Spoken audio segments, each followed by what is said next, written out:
বাংলার জন্য কিছু নেই, বাংলার জন্য বেসিক্যালি কিছু নেই। 85 মিনিটের বাজেট স্পিচে আপনি দেখবেন একটা নিমান্স ইনস্টিটিউট করার কথা বলা হয়েছে, সেটা একটা এক্সট্রা, যেমন ব্যাঙ্গালোরে নিমান্স রয়েছে, আরও এক্সট্রা দুটো নিমান্সের কথা বলা হয়েছে। একটা করা হচ্ছে আসামে, একটা করা হচ্ছে ঝাড়খণ্ডে।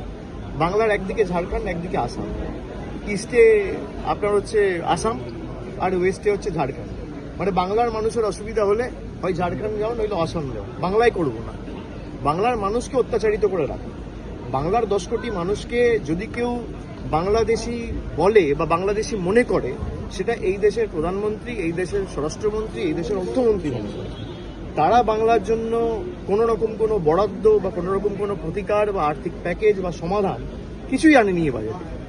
বাংলার কৃষক হোক, শ্রমিক হোক, তপশিলি হোক, জনজাতি প্রতিনিধি যারা রয়েছে, মানে কারোর জন্য, মৎস্যজীবী হোক, কারোর জন্য কিচ্ছু নেই এই বাজেটে। যুব সমাজের জন্য আলাদা কোনো পৃথক কর্মসংস্থানের দিশা বা রোডম্যাপ কিছুই করা হয়নি। 85 মিনিট খালি হাঁটবুকে কাটিয়ে দেওয়া হয়েছে। এবং পুরনো যে কথাগুলো বলেছিল, ডাঙ্গুনি সুরাট করিডোর আগেরবারও বলা হয়েছে, সেটাই নতুনভাবে বলা হয়েছে। নতুন বোতলে পুরনো মদ।